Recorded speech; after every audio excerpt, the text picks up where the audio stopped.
Hello, welcome to the ALC Coaches podcast. I am your host, Jason Neiman, and I'm here with my lovely co-host, Tim Gustafson.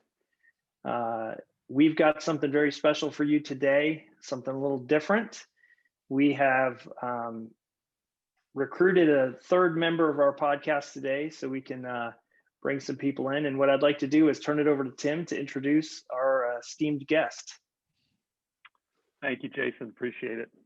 Well, I'd like to introduce Bill Hailey. Welcome, Bill. It's great to have you with us today. Bill and I have known each other for, I think it's 14 years that we've known each other for in and out in different situations. And Bill comes to us from a Fortune 500 financial services company. And Bill and I have been in a coaching relationship for the last about 2 years. So Bill, welcome. It's great to have you with us today. Thank you, Tim. Glad to be here. Yeah. So the big question we start with, Bill, is let's talk about the value of coaching. Mm-hmm. And I think, we'll start at the high level and then we'll get down towards the nitty gritty towards the end. But can you just give us a little background on, why you made the choice to start the coaching process and then also the value that you're getting out of it? Well, yeah. First of all, I think the predecessor to making a decision to engage a coach is enough self-awareness that what you're aspiring to, what your goals are, what maybe professionally or even personally, what you're trying to get at, you're being thwarted and you don't know why. Right? It's from a position of ignorance. I feel like I'm working hard, I'm trying hard, and I'm just not getting there, and I'm not quite seeing it. And so you cultivate enough self-awareness to go, maybe I need help with this, and then it just sort of evolves from there, and you make a conscious decision to see what the market has for resources or how am I going to do this. And I happen to have known Tim for a long time, was aware of his having stood up the business several years ago, and there was a huge element of trust that went into that selection, that you can be very open, vulnerable, candid. Tim's not the first coach I tried, but the first coach was not the trust wasn't there. And so I had to step back and try again until I had that confidence level that I could share the stuff I'm ashamed of, the stuff I'm embarrassed about, and not feel judged, but get good feedback and good guidance, and ultimately kind of get that mirror in front of me that helps drive, a feedback loop.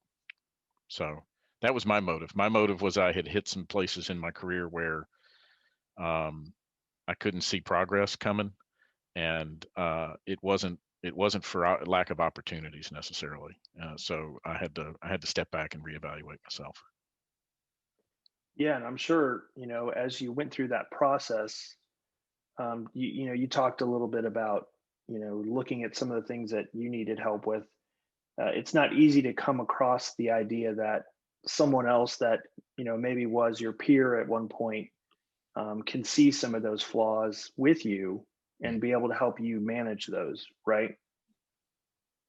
Yeah, no, it's there has to be some sort of force trigger. There's two ideas that are colliding and they're not going anywhere, right? My career and my effort they're not making sense. They're colliding with each other, and so some sort of a trigger that forces that self-awareness, and then, okay, now that I'm self-aware, now that I'm a little more willing to pursue some help, an assessment process. How Tim and I went through an assessment process and took a hard look at strengths and weaknesses, and he rubbed my weaknesses pretty raw in that process and showed them to me. We call it the cataract. I'm sure he's shared in previous podcasts his approach on that, but there's a circle of leadership and there's a big glaring cataract sticking out in the bottom quadrant of mine, and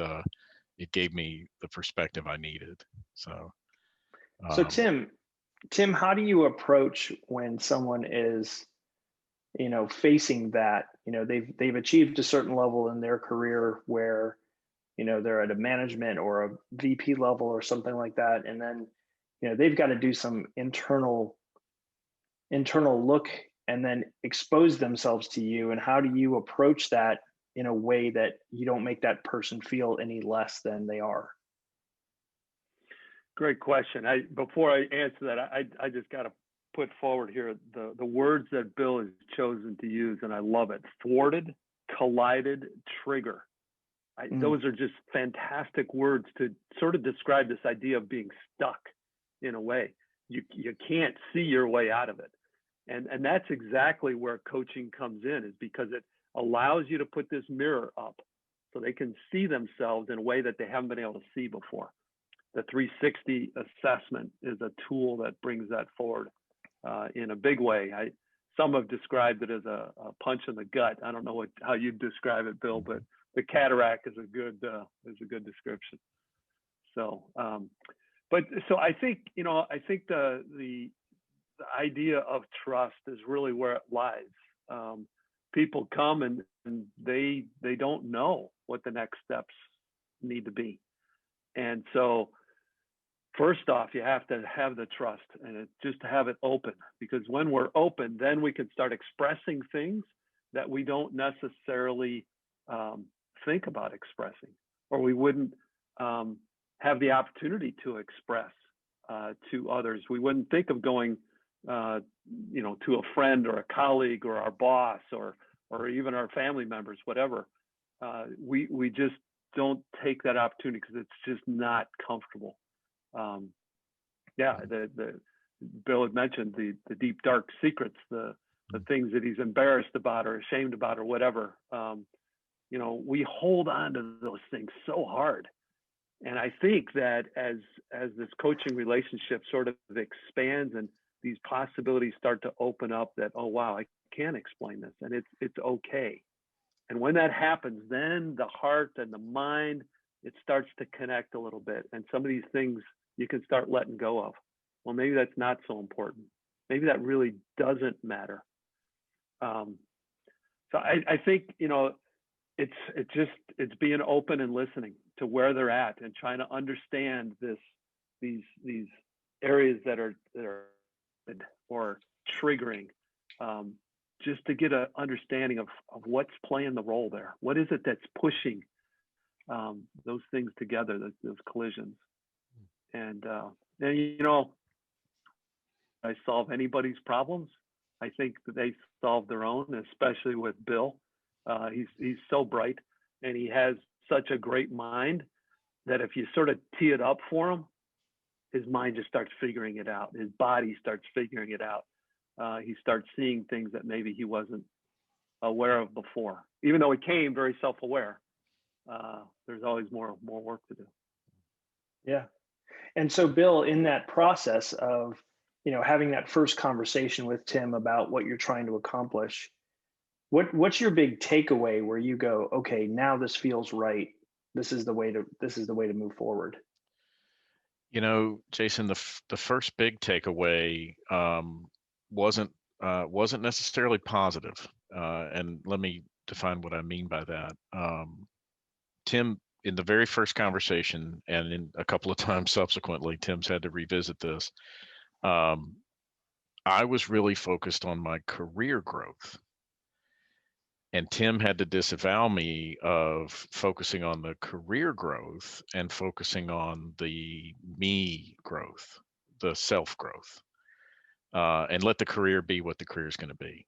Focus on yourself, control what you can control, grow what you can grow, and opportunities may or may not come. But if you take the perspective that you're trying to advance your career through executive coaching, you're probably missing the ball. Your eye's not on the right ball. And so he had to disavow me of that. But once he did, and I got a couple of cycles past it, it clicked, and it made much better sense to me that if I'm thinking about my own creativity, if I'm thinking about my own relationship orientation to others, as opposed to, some technical skill set that I might have strength at, um, if I'm focused on those right things, the rest of it will come. Um, that was my big takeaway the first several sessions.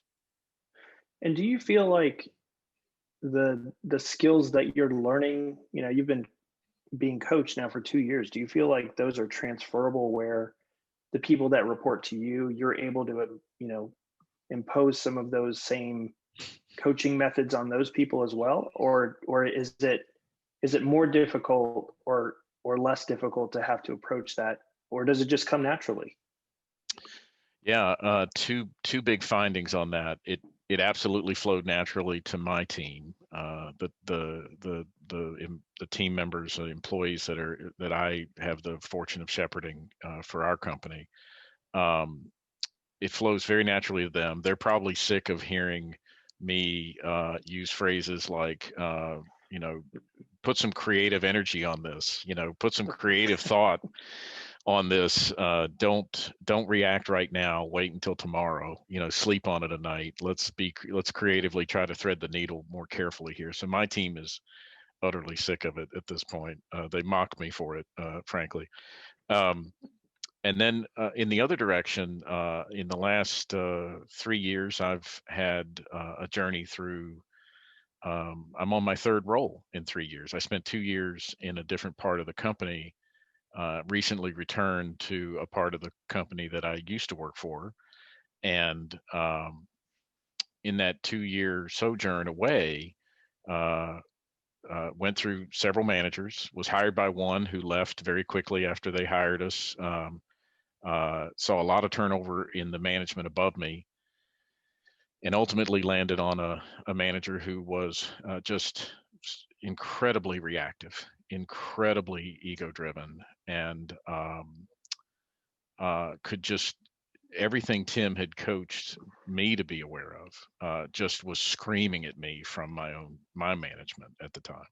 So it's cut both ways. It's cut into how I've worked with my team and the language and posture I take with them, and I have felt the negative effects of leaders that are more reactive, less creative. And in fairness, I've had leaders in the past who were all, many of whom were incredibly, thoughtful, creative, the right leadership material. But I've had some bad examples too. So yeah, it's gone both ways. So Bill, let me jump in on this.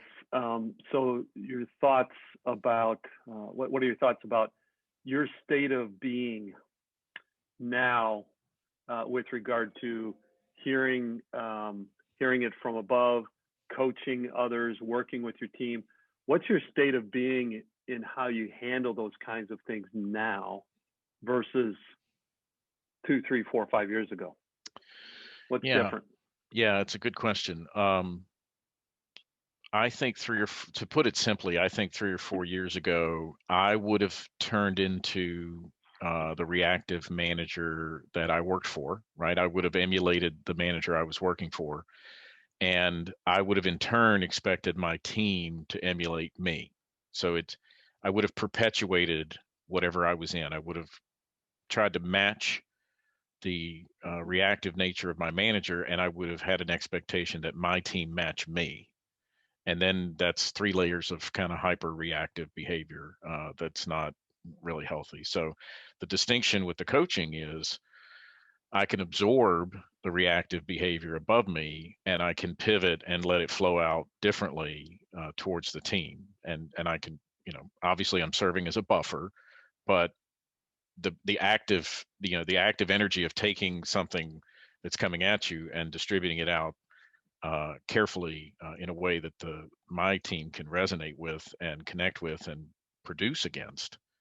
That probably wouldn't have happened pre-coaching. Good. And Bill, what have you seen from a performance standpoint, both from you and the people that report to you? Have you seen a big boost in your work performance, your emotional health, your balance in life? Can you talk just a little bit about that? Well, yeah, I mean, it plays into your personal life in a huge way. My kids I'm very close with my kids and my wife, and they're big fans of the Marvel Cinematic Universe. We all are, and we've seen all the movies. And there's a famous scene that I quote often to my children and to anyone who gets the inside joke. There's a famous scene where David Banner drives up on a moped in the middle of chaos, and he joins the Avengers, and they're talking to him, and he turns and starts walking towards some space alien that's coming out of the sky. And Captain America says, don't you think you should get angry? And David Banner looks back over his shoulder and says, well, that's my secret, Captain. I'm always angry. And my kids have known that, their whole lives. Um, and the distinction with the coaching is, you can be more self-aware. You can see what those triggers are. You can belay the frustration or the anger into more humor, more self-deprecation. you know we talk openly in our family about improv and the ability to roll with it, yes and how to safely make fun of things and deprecate in a way that keeps everybody on the same level. So it's definitely affected our family life significantly.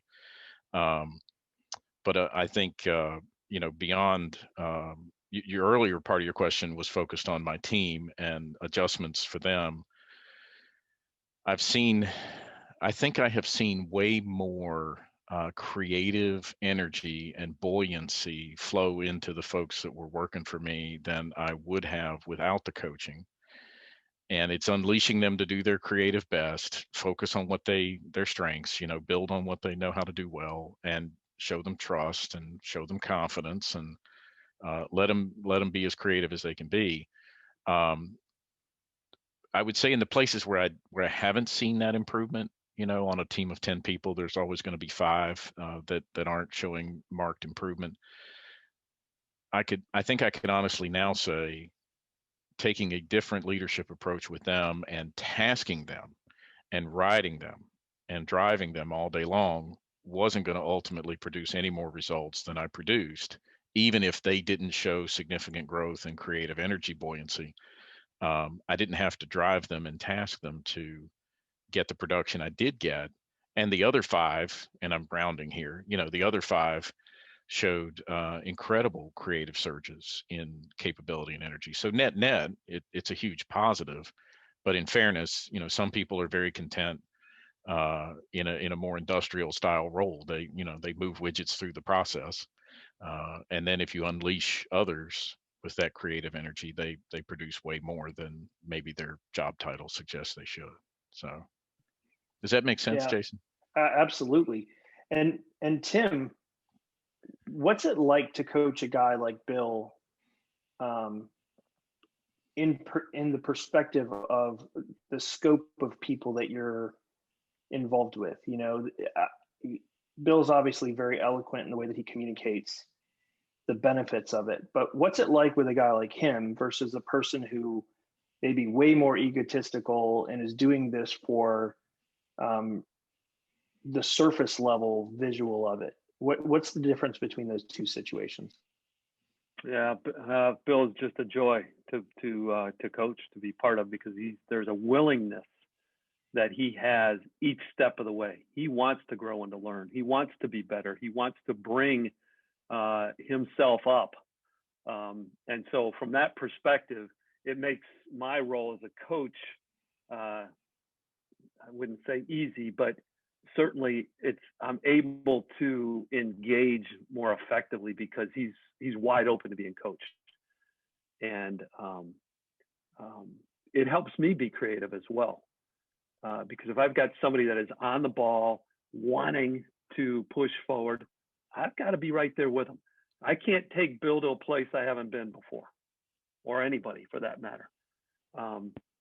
So that's from the perspective of coaching Bill, it's fantastic. He's a model client, if you will.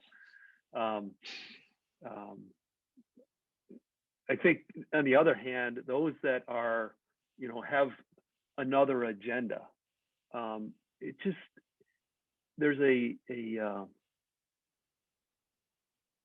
not quite sure what the word is, but there's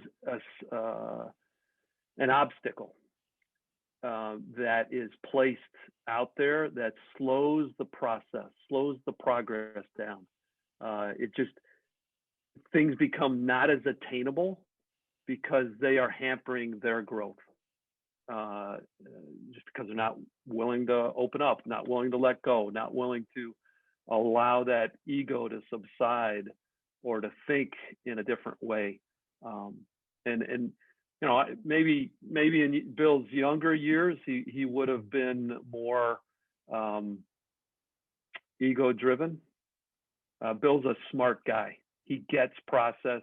He can control and do process like I have never seen anybody do it. He understands how to do it.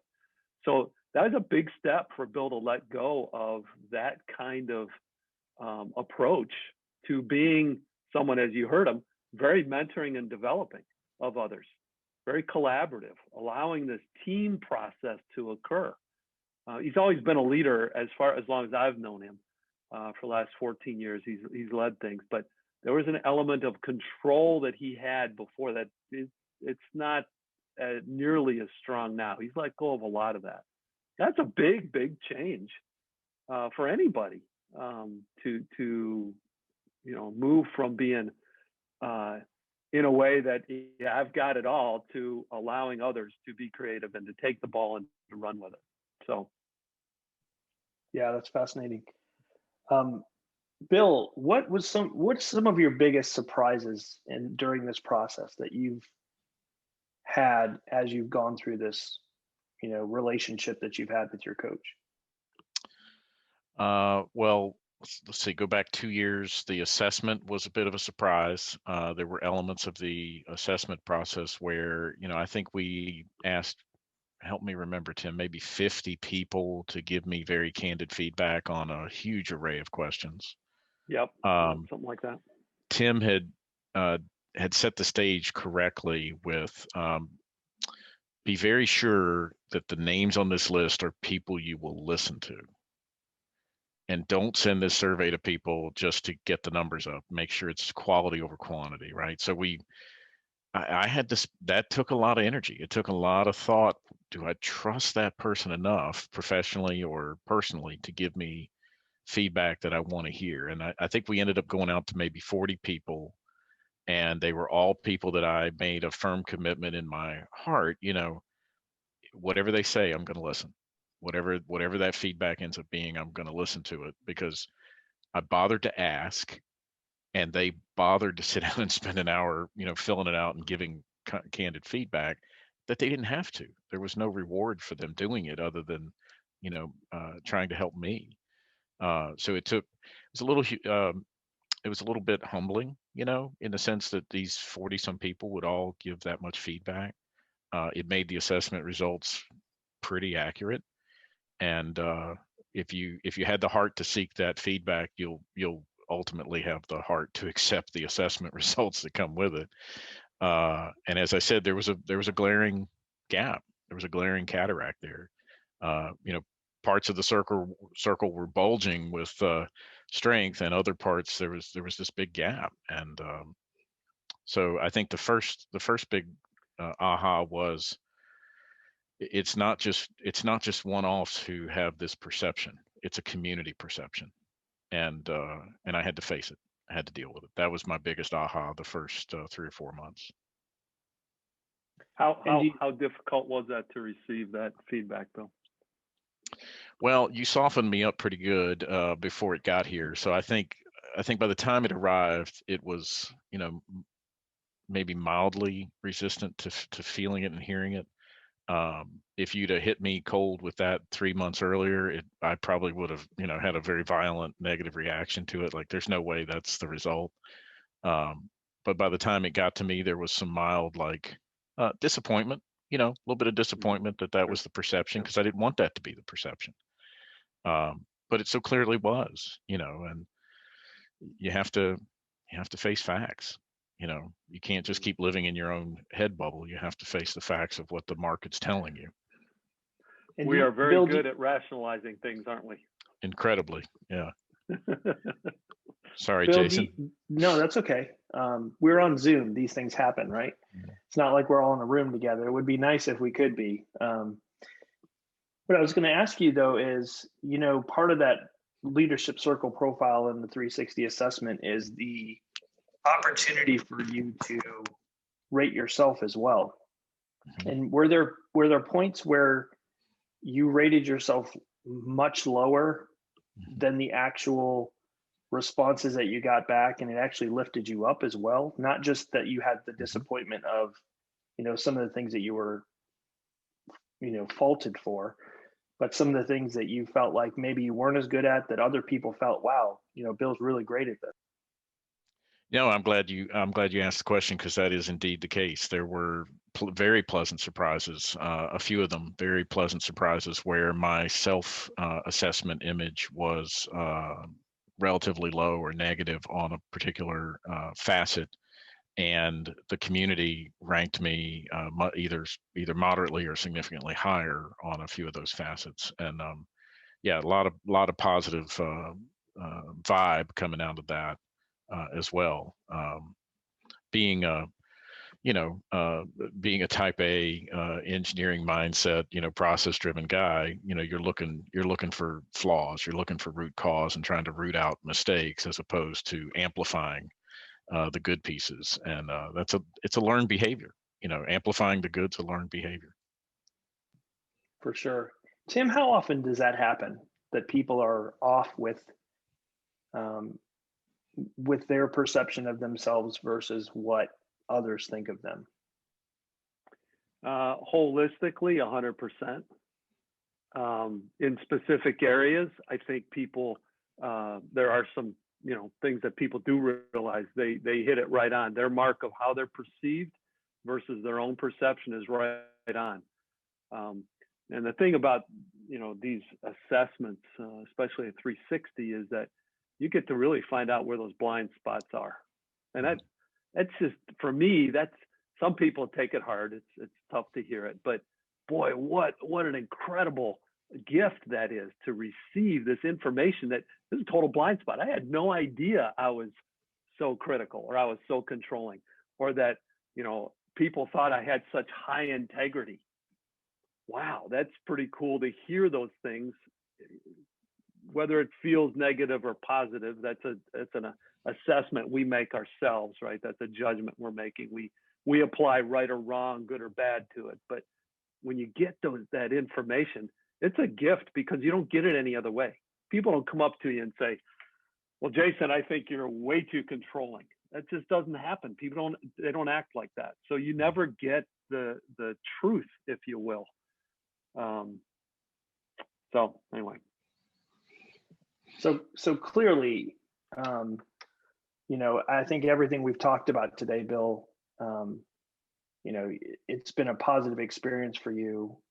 If you were, at a cocktail party or somewhere, and someone asked you to get in a conversation about coaching, executive coaching, what would you say to that person that would say, it would be worth you going through this process or not? Would you say to just go ahead and do it, or do you feel like people have to be at a certain place in their career to be able to do it, or in their life?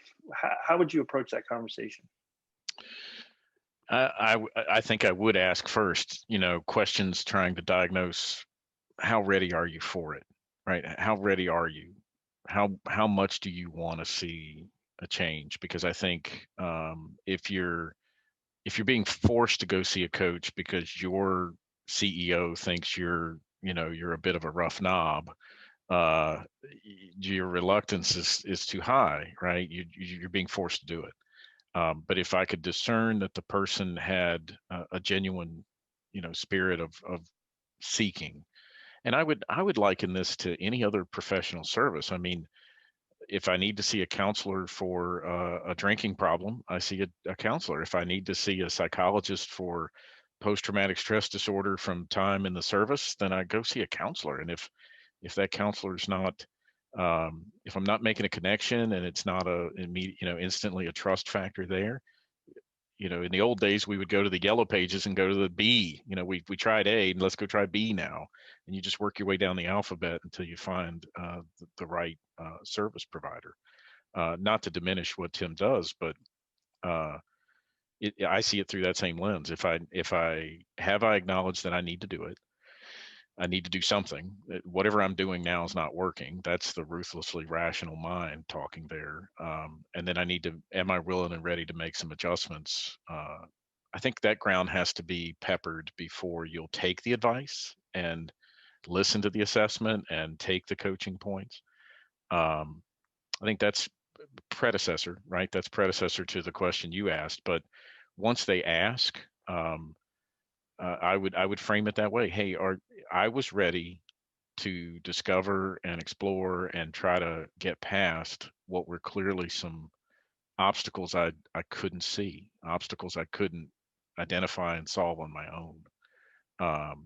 And I needed the external view of some self, some external awareness brought into me, but also some honest reflection of where I was, and then have you laid out, at this cocktail party, have you laid out what you want to look like in 3 or 5 years, right? What are you trying to get to? What's your goal? And sort of draw out an outcomes oriented response from the person. What are you looking to do? If you are happy being the production manager at such and such company, and can retire there 10, 12 years from now, eh, you might not need a coach. But if you want to do more, or you expect more of yourself over the next 10 or 12 years, then this is a viable place to go and get tools to get you where you need to be. Right. So I'm going to ask you one last question, and then you're a busy guy. We want to let you go and get back to the tasks at hand. But I do want to ask you one other question, and that is, we skimmed on it a little bit earlier, but when people talk about executive coaching, they really talk about the career benefits. How have you been impacted on the personal side of your life, the emotional side of your life? How do you feel like it's impacted you with personal relationships that you have, not just with your family, but also friends and extended family? And could I add to that, Bill? Sure, And sure. if you could talk a little bit about as well, sort of the stress aspect of what this has done. It's part of the stress that our bodies take, our minds, emotions, and so forth as part of that. That'd be great. Yeah. I think to keep it very simple, Jason, once you embrace the coaching and you see your ego in the technical sense, your ego for what it really is, often that ego is just it's just a bunch of insecurity in disguise, right? That's all it really is. But once you see it for what it really is and you start to handle it,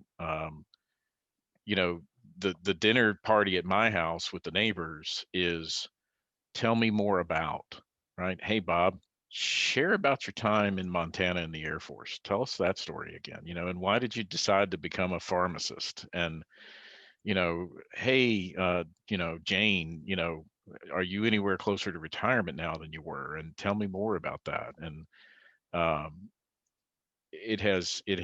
and some of that skill was, some of that honest, earnest interest in people was there to begin with, but the coaching has forced me to contend with, set my ego aside, tell my stories later, if I'm asked, but really draw out other people's interests and get their information flowing, and it tends to bond you more quickly to those people.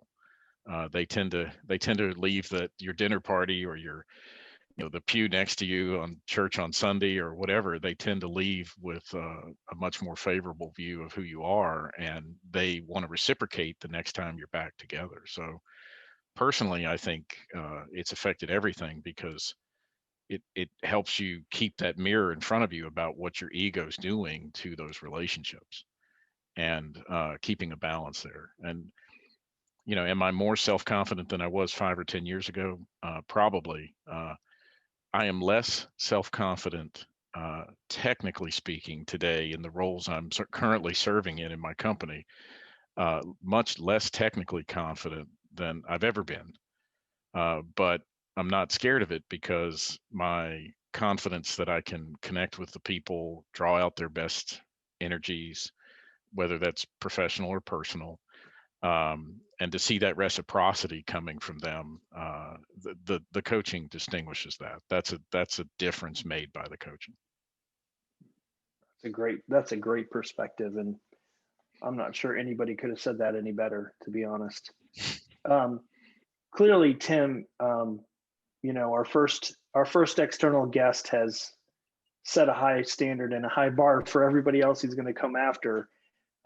Your choice of bringing Bill on and having him be a part of this was clearly a great choice. And you and I have talked many times on this podcast about doing good for people and making sure that people understand that you're not doing this podcast just to get new business, not just to build yourself up. You're doing it really because you want other people to learn things. And I think Bill said it best, which is you've got to find the right fit for you. But clearly the relationship that you two have built has been very strong, and seems like there's no end in sight to that relationship because Bill continues to grow. There's opportunities to do another round of a leadership circle profile at some point in the future, where you can actually get feedback on, wow, have I made progress? Have I really impacted those things that I wanted to fix? So I think all those things come, circled back to all the things that we've talked about for the last 2 years in our podcast. And man, I just can't say enough about the relationship that the two of you have built and how impressive that is. Well, thanks. Yeah, I think it comes through loud and clear that dynamic is pretty powerful. And there's a deep trust that Bill has in me, and frankly, I have in Bill, because there's some some tender moments that we share that I don't talk about. We don't share it with anybody else. And so it's a neat thing to be part of this. And my perspective, it's about helping others be better, helping them to succeed. And I'm just, it's a blessing. It's a joy for me to be part of someone's life in that way. It's wonderful. Yeah. But like you say, the connections are the important thing, and I don't connect with everybody, and not everybody connects with me. So you got to find that right dynamic, because when you do, then it's magic and great things happen. Yeah, for sure. Well, Bill, I mean, we can't thank you enough for taking the time out of your busy schedule to join us. You've been a fantastic guest, and you've revealed some things. Obviously your growth shows just through the interview process of being in a discussion like this. So we wanted to thank you very much for joining us today. And any final thoughts you'd like to share, feel free to go through it. Well, I chuckled at your comment about the setting of the bar. You could find anyone on the street to be your next guest, and you'll have raised the attractiveness bar for sure. So I may have set a decent bar, but you've got plenty of headroom on getting some better looking folk in here. So. Come on, you look great, and it's not easy to keep the shine down on the forehead. You and Tim have done a really good job of that. Right. So I don't know if you guys powdered up before the podcast or what, but you did a great job. So absolutely. Yeah. So Tim, let's close this out like we always do. Give everybody your contact information, tell them how to get in touch with you. And one final word from me, which is, man, oh man, this is a great format. I think this is a good basis for you, Tim, and I to go forward and bring some people on to talk about their experiences. And I think people get a lot from it. Yeah. Well, thanks, Jason. Yeah, I thank you, Bill. Appreciate you taking the time with us, and your insights are always so greatly appreciated. And yeah, the more people we have, the smarter we are. For sure. No doubt. Other perspectives and diversity bring in lots of other thoughts that are valuable. So it's great to have Bill. So yeah, to connect with me, it's Tim Gustafson. My email is tim@alccoaches.com, and phone number is 704-995-3870. So Great. Thank you. Awesome. All right, Jason Neiman, Tim Gustafson, Bill Hailey signing off. If you do run into any guy with the last name of Banner and he turns into the Hulk, turn and run the other way. Make sure you're treating him very nicely because you don't want to get him angry. So we'll see you next time on the ALC Coaches podcast. See you later.